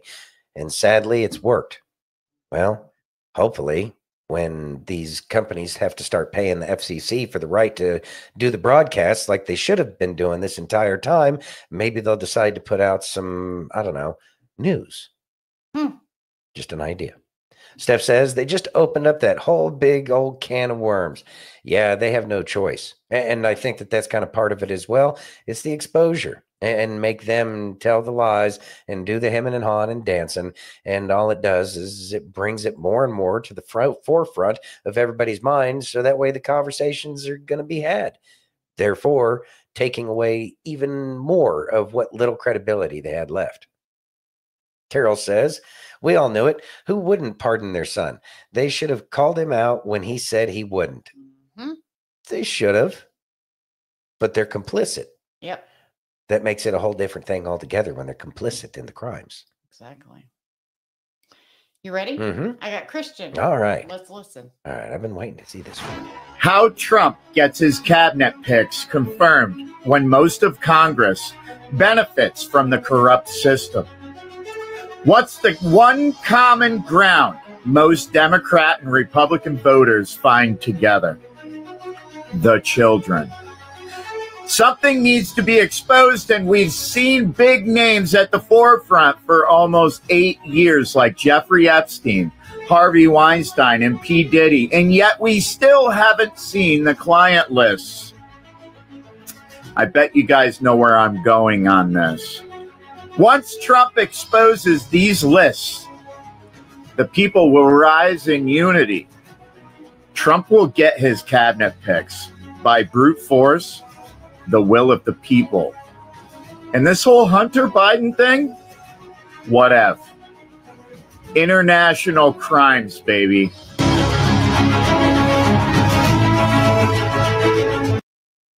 What you are witnessing in France has nothing to do with gas. Forced narrative. Vive la France. Q. And then Donald Trump gave a truth with him when Elvis. What's he doing there with Elvis? Kind of giving Just a pat. standing there. Yeah, standing there with Elvis. Yeah.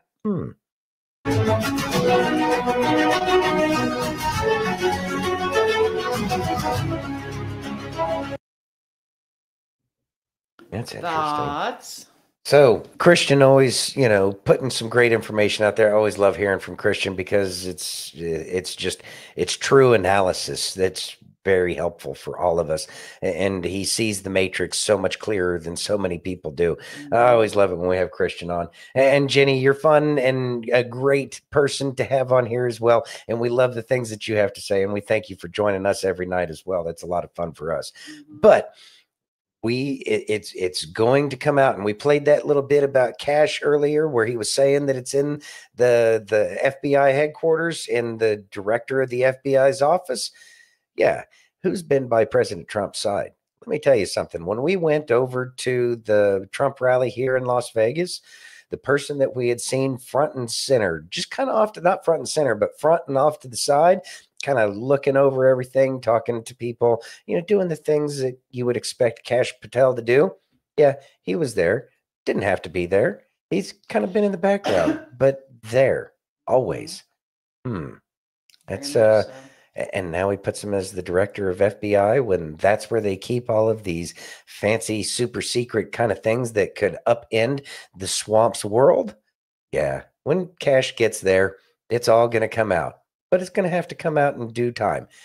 It'd probably be a little bit longer than we'd like to see, but I think that there needs to be a lot of setup for that scene before we're able to get to that scene.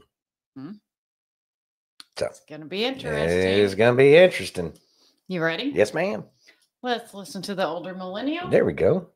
Would you feel like you were overpaid if you sat on your ass all day and made $1,060 a day? Like, I want you to imagine this for a second. I want you to imagine that your job required no physical labor. You didn't have to do math. You didn't have to do science. You didn't have to do anything besides put on a suit, show up to a wonderful air-conditioned building, sit in a plush-ass leather seat, or sit in your office, which also had a plush-ass leather seat, a couch, and a great view. And the only job you had to do was when somebody proposed something, you would push a button as to whether or not you vote yes or no. And for that job, you were paid $1,060 a day. Would you feel kind of overpaid? I only bring that up because that's what we pay congressmen, because they make $174,000 a year. They work an average of 164 days a year, and that equates out to $1,060 per day for putting on a suit, sitting on their ass, and voting when they're asked to. Oh, and by the way, the voting isn't even a fucking requirement. You can just not show up to votes. So really, it's $1,060 a day to just sit on your fucking ass in a suit. Yet we got motherfuckers like Dan Crenshaw running around talking about how underpaid they are. And I'm so sick and fucking tired of this, where the people in Congress are so just like disconnected from the reality of the working American. They are currently being paid $1,060 for every day of work they do. And their work is just sitting on their ass and casting a fucking vote when they're asked to. And they're not even fucking required to do that. They are on vacation for more than half the year, yet take home $174,000 a year, plus all their expenses are covered. And they're still complaining about it. I sincerely hope that during the Trump administration, we can begin to address how unbelievably overpaid our government officials are. Like, I hope this is something that Vivek and Elon address through Doge. Yeah, I just want you to keep that in mind. Anytime you see a congressman talk about how he needs to be able to invest, how they can't take away their ability to stock trade, or how they're not making enough to cover their expenses in their home state and in Washington, they are making $1,060 a day, so they can shut the fuck up. Thoughts? I really don't have a problem with making or congressmen making that much money. I know a lot of y'all are going to be butthurt about that, but that's okay. You'll get over it. See, the thing is these people are actually running the nation. And I also believe that we should, as y'all know, I love that whole 30,000 thing where the original. I don't think they need a raise, and I don't think they should. I don't think they need a raise, but I don't think they should be able to invest while they're in, or if nothing else, their investments have to be done the way President Trump did. It needs to be in somebody else's hands entirely altogether. together. Find yourself a good fiduciary and have them take care of it in your stead. But I don't think that they should make any more money. But the thing is what they're doing, if they got paid absolutely nothing, that would only encourage more corruption. And that's what the higher salary was originally supposed to prevent. But the problem is it doesn't matter how much you pay corrupt people. If corrupt people are there, they could be making $1 million a minute, but they're still going to want more because that's who they are. See, the thing is these people have too much power and we don't have enough oversight on everything that they do. Again, that's why the 30,000 concept makes a lot more sense, because they'll be a lot closer to the very people that they represent. Also, since all they have to do is hit a yes or a no vote or present or something like that, really, if they only have 30,000 people that they need to get input from before anything that they vote on, they need to be able to explain it to their constituents face to face if necessary, so that way they can understand whether or not they like a law that's coming down the pipeline, because they're supposed to represent, not think for. That they're called representatives, not think fors. Just, maybe to be able to represent, they should know what the people that they're supposed to represent think. They're so far removed from the very people that they're supposed to be representing that how are they ever supposed to know what it is that we want? And they can bitch as much as they want about how the fact that it's difficult to afford shit. Well, dick cheese, if you would have been listening to us, you would have known that we couldn't afford shit because y'all are the assholes. Keep sending the shit overseas. Yep. That's why we don't like you. And we put Trump in office. Yep.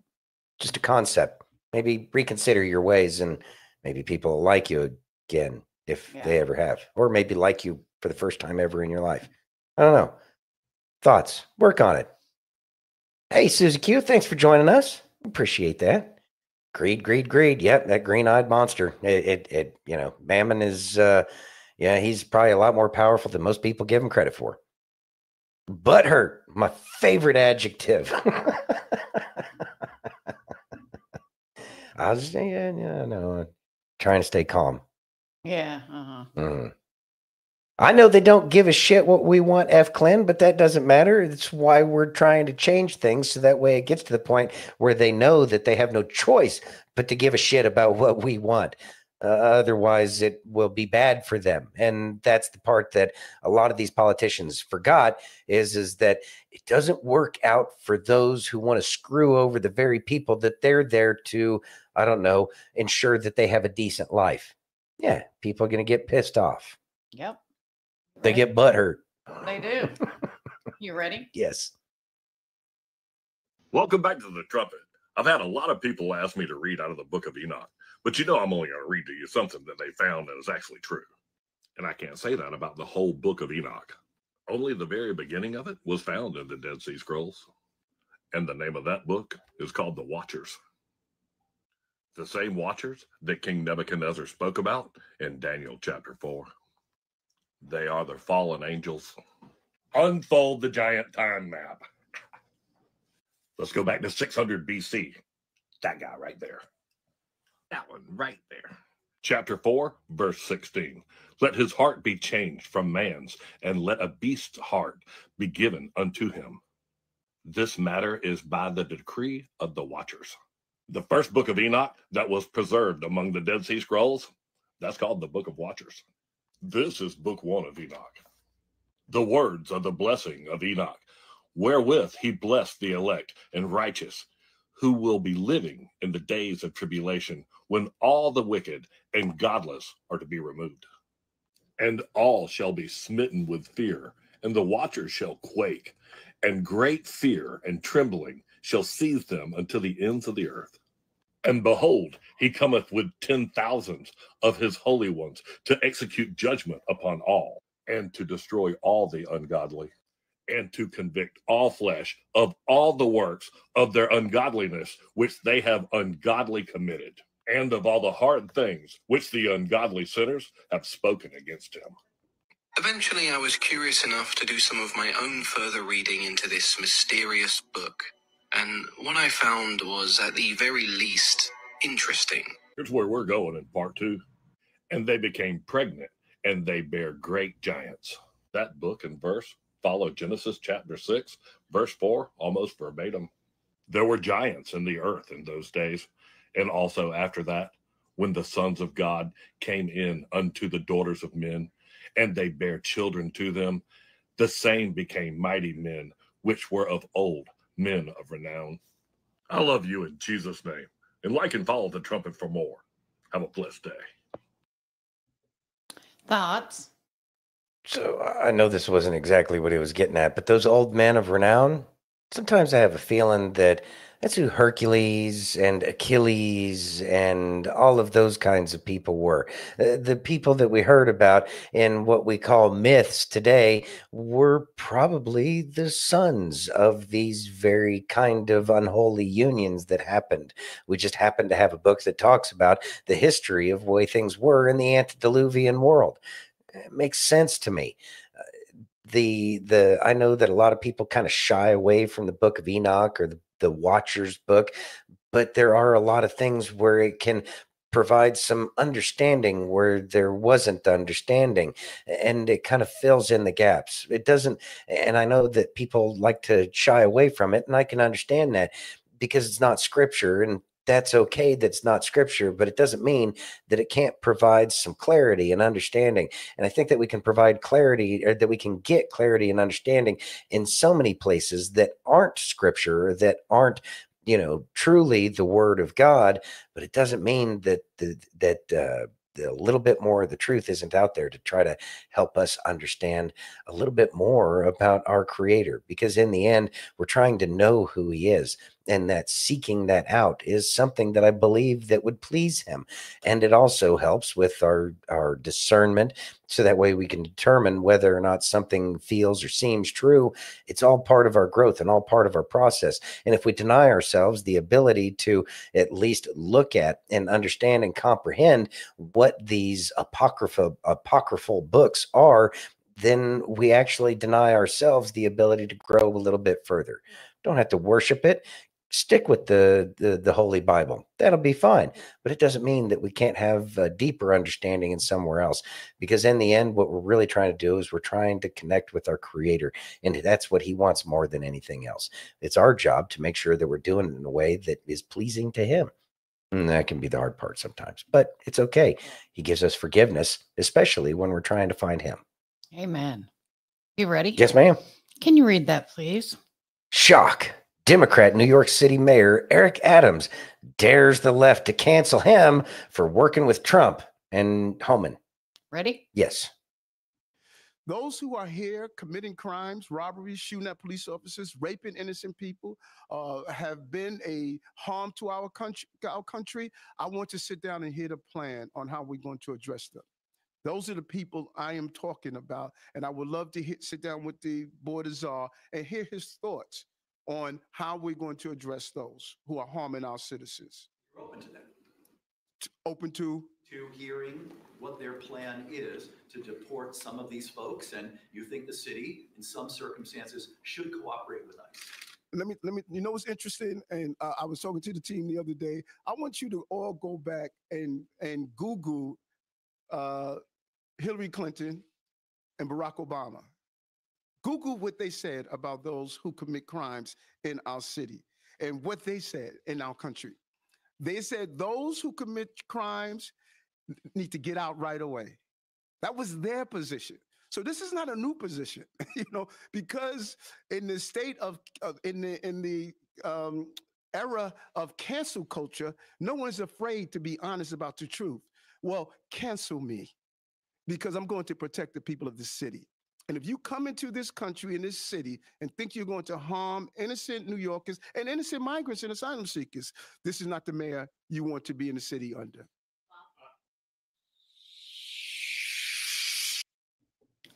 Thoughts? Yeah, he sure does seem like he's not maintaining that energy that he was carrying before, does it? Yeah, very different energy coming out of that man right now. Huh. Yeah, seems like he's kind of been handled, or he's been, compromised from the left or whatever it was. The questions that were asked, and I think that this was one of the key things, the press seemed to be surprised. You're going to work with them? All right, asshole press guy. Here's the problem is if you don't have a seat at the table, whether you agree or not, means that you'll never have a say. Means that nobody will ever hear what you have to say. So even if Mayor Adams there was like going there to cause problems or to, like be obstructionist about the whole thing, at least he would be there. Whereas if he doesn't go there, he doesn't even get to have y'all's ridiculous perspective put out there that is the exact same perspective that got us to where we're at today. I mean, it's dangerous for even the important people, as we saw for the poor man that worked for United that was probably going to be telling the truth that isn't here anymore. See, these are the problems that we've been trying to prevent. But it's that ridiculous mentality of we're going to do it our way or we're not going to play along and then you're just going to be assholes. And it's like, don't care. We've been trying to play along with the left for forever and a day now. Y'all are the ones that haven't wanted to play. America got sick and tired of your shit. America put Trump in here because we want to get these things fixed. And we don't care what the press has to say anymore. So please don't bother trying to take a seat at the table because really we weren't going to listen to you anyway. At this point, yeah. Yeah. At this point, what difference does it make anything you say? Exactly. Aaron says he was compromised. Now he's just been compromised by white hats. Yeah, it's called a double cross. Yeah, that's exactly what it looks like. Steph says, oh, the truth set him free. Yeah, I'm sure that the truth let him know that he needed to free himself from where he was at. Yeah, his script has flipped. Yeah, it's changed. The only thing we haven't seen is, different versions of them like we've seen with, some of these other politicians like Biden and Pennsylvania boy, whatever his name is. Yeah, that Fetterman. One. Yeah, Fetterman. Yeah, the master script flip. Buy the master script flipper. Exactly. Steph says, and I wasn't being racist. It just kind of come out that way. I was just saying we're the truthers and he saw the truth. I didn't think it was racist. I didn't even go there in my head. So whatever. I guess I'm blind to it. So I think you're fine. Yeah. You ready? Yes. Can you read that, please? Stephen Miller succinctly drops truth bombs all over the border invaders. Ready? Mm-hmm. The president expects Mexico to fulfill the obligation it made to the United States to block the entry of all caravans into the United States. But everything in the world is going to change on January 20th because the president of the United States is going to use every single legal, diplomatic, and financial tool to halt the entry of all illegal aliens into this country. There will be no benefits. There will be no entry. There will be no asylum. There will be no admission.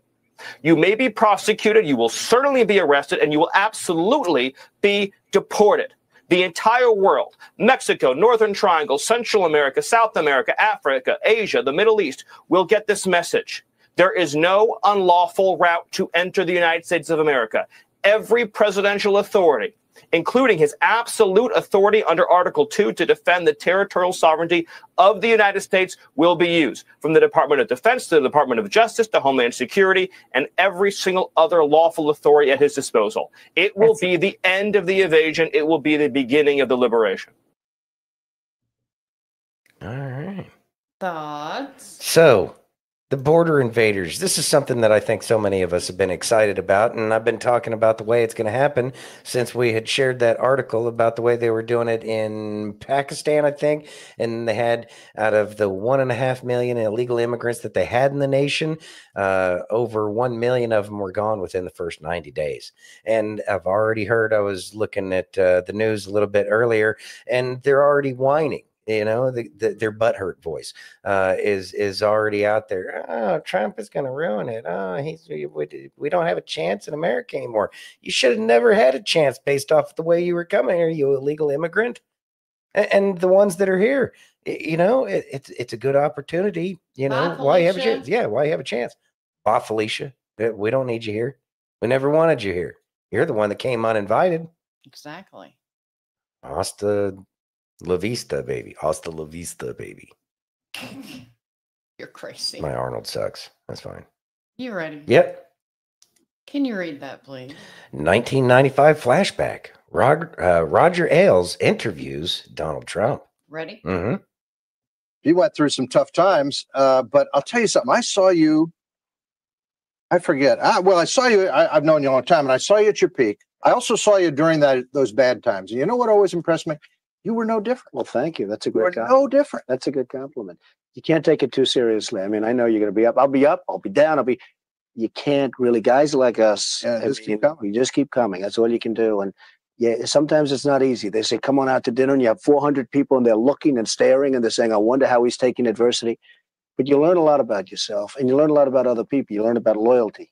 I learned a lot about loyalty. I had people that I would have bet the ranch on, and they were not as loyal as they should have been. Right. And I had people that I wouldn't have, and they turned out to be, I mean, unbelievable. Really. Isn't that interesting? Yeah. So you just can't tell. It's not color. It's not race. It's not religion. It's not anything, Roger. You just can't tell. Rich guys are often not well-liked guys. But what's interesting to me is the guy on the street, the cab drivers, the guys working on the road crews, they all go, hey, Donald, how's it going? Hey, it's almost like they feel very comfortable with you, like you're one of them. And I've never quite figured out how you bridge that. The people that don't like me are the rich people. Okay. It's a funny thing. I mean, they can't stand me. I mean, I have friends, and I have not only friends, I have enemies, jerks. They work, they hurt people, they this, they that. And then they call up, can you help me get a reservation at a restaurant? Okay. So what's the purpose of being rich if you can't get a table at a restaurant?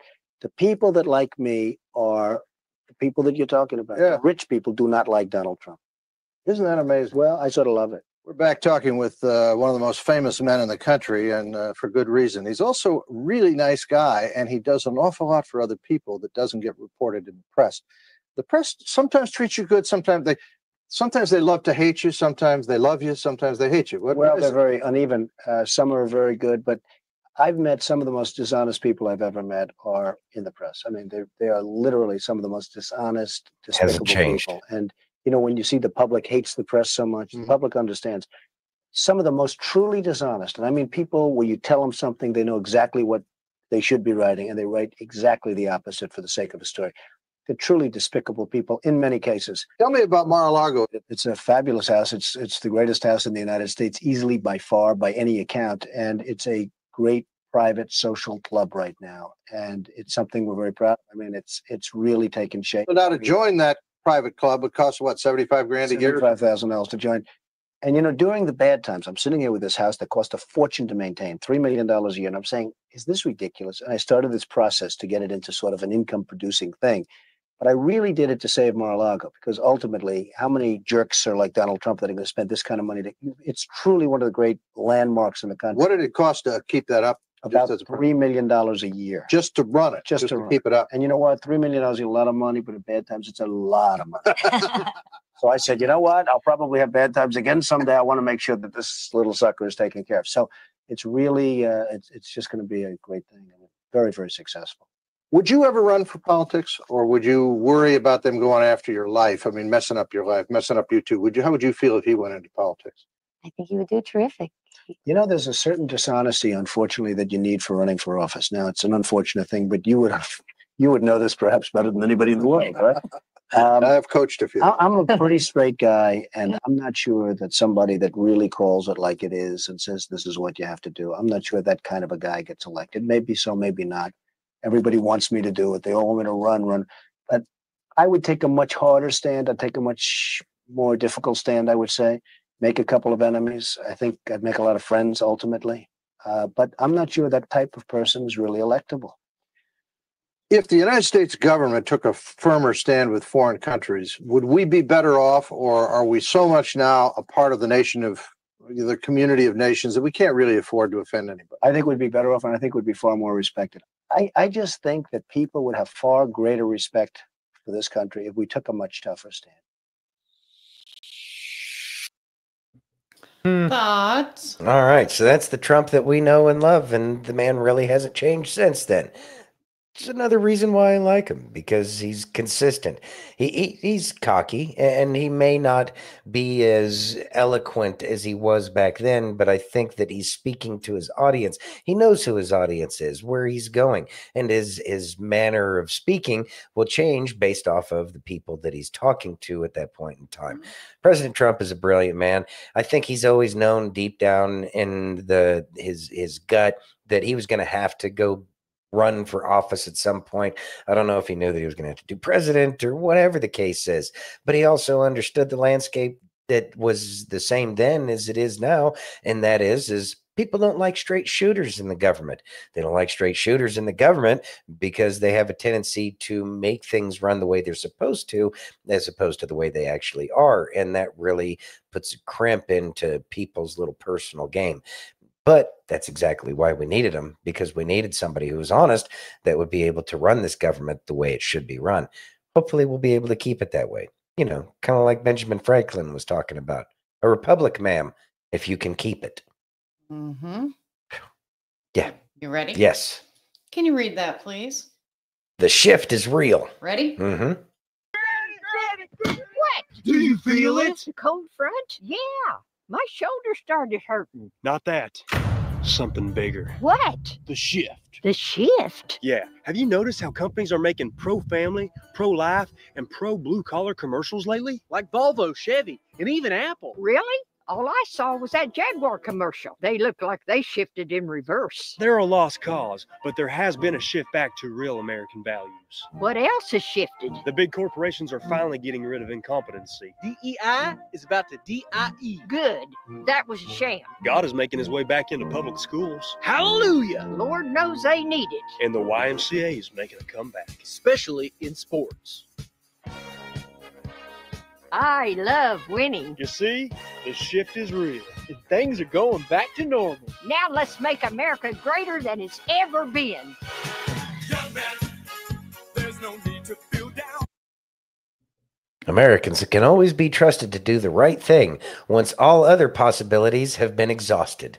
Sir Winston Churchill. Thoughts? Well, I mean, America. It's kind of who we are. You know, I don't know how serious a lot of this is. I know that I don't trust the big major corporations that are owned by BlackRock, Vanguard, et cetera, et cetera.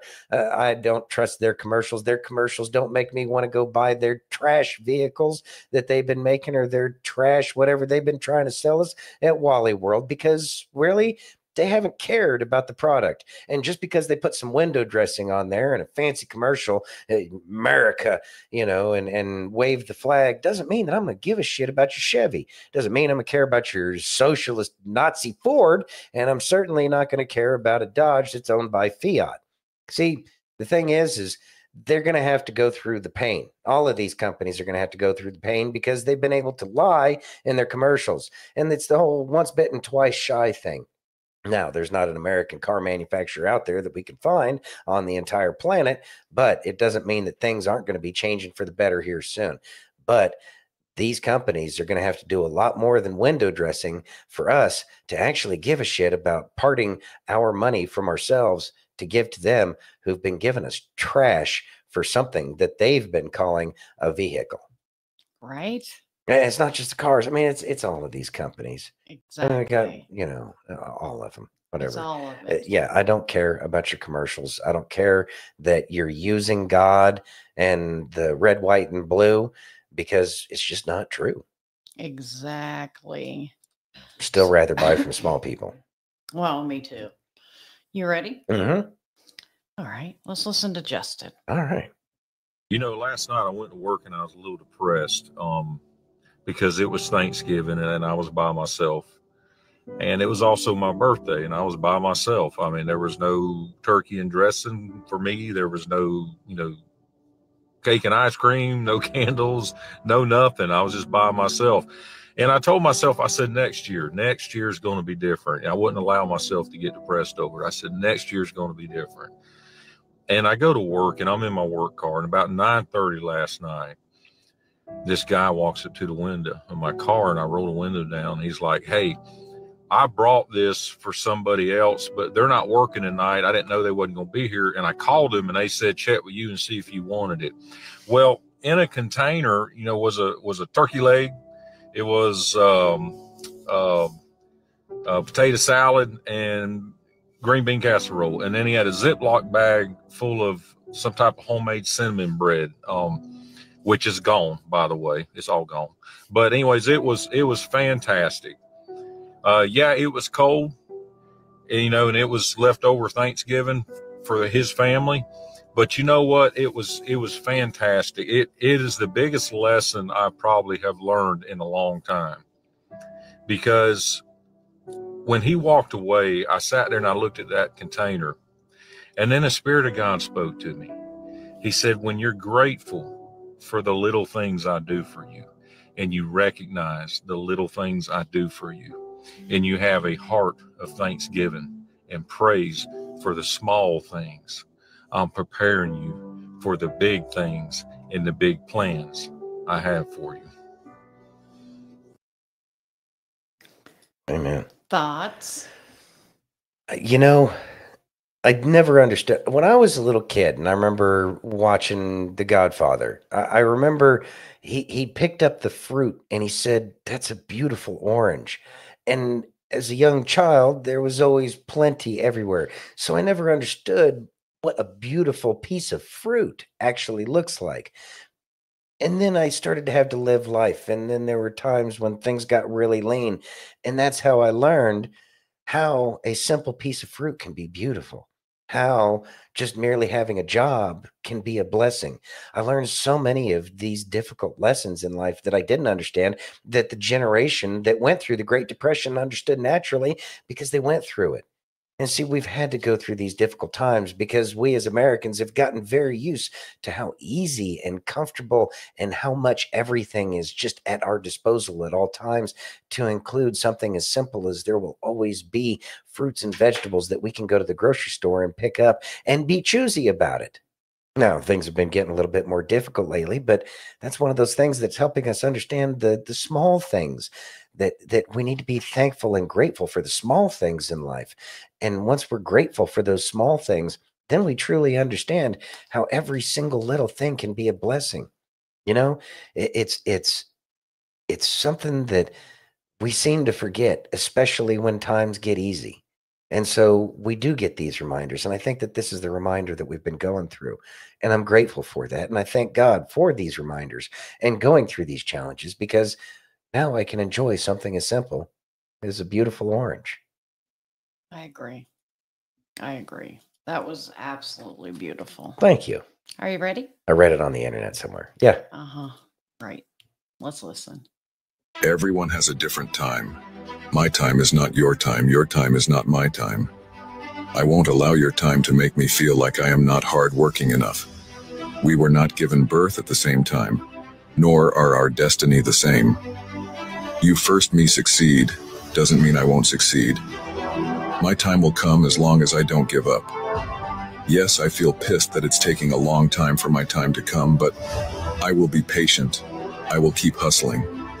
I will keep pushing and never give up, because I know my time will come, and when it comes, you will hear my name. My success will make the noise. I am a fighter. I don't know how to give up. Like I always say, people with great destiny are the ones who fight greater challenges. I am not cooking something small. I am cooking something bigger. I don't think small. I think big. I will get there. I believe in myself, and I will never give up no matter what. I don't compare myself with anyone. I work day and night just to be the best version of myself. I say it all the time. I say it every day. God, thank you for making me a better person today than I was yesterday. We all are in different spots. And just because you're not where you want to be right now at this moment does not mean that you're not going to be where you want to be in His timing. Remember that, just like we said earlier on the video, His thoughts are not our thoughts. His ways are not our ways. But we will get to where we're supposed to get when it's time for us to be there. And even if you're not where you want to be successfully, you will get there. You will get there. Keep the faith. Keep the faith of a mustard seed, and know that everything within His timing is perfect. Seasoning? Beautifully said. All right. You know, folks, thing is it's always in His timing, and we have no say on it. It's about coming to him, coming to God, and recognizing that that's exactly the plan that he has for us. And, you know, it's about the mentality that we have. Chesty Puller, one of the greatest Marines, the most decorated Marine, he when he was running everything that was going on with the Marines in Korea, they ended up getting surrounded by 7 Chinese divisions. And his mentality at that point in time is now the little bastards can't hide from us. See, it's a terrible situation, 7-1 odds. I'm going to say that that's going to be a miserable situation. The Marines went through absolute hell during the Korean War. But it is that very mentality of, as even though everything looks like it is, the world is on fire, we still have to have that faith and confidence that it is in his timing and that it will be okay. These times, these challenging times, are the times that we really need to focus and have that faith and confidence that everything's going to be fine. We're coming through the end of this dark phase that America's been through. And I know that we're not quite at the finish line yet. We're getting close. We can see the finish line. And what do marathoners do when they get close to the finish line? They pick up the pace and they keep moving. So make sure that you're doing your part in this fight for America by trying to help people see the truth in a manner that's going to be received by each and every one of them. And in the end, it will be in his time. Amen. And with that being said, I believe that we're out of time. We are. So we appreciate each and every one of you for joining us, and we look forward to seeing y'all tomorrow at same dat time, be it 7 o'clock p.m. Eastern or 4 p.m. Pacific, and on that channel, being Facebook, YouTube, Twitch, X, Rumble, and pill.net. And if you haven't already, please take a minute and give us that virtual hug. If you're over on Rumble or YouTube, hit that thumbs up. If you're over on pill.net, take that red pill. If you're over on X, smash that heart. And if you're on Facebook, there's like 7 buttons. And we all like to push buttons this chat. Push the buttons, y'all. Because we are all the same tribe. And I know y'all like to push buttons like the best of them. Don't be trying to play you don't like to push buttons out there. We already know better. We know. All right. All right, everybody. We love you all. We look forward to seeing y'all tomorrow. Have a great night. Be safe, and God bless each and every one of you.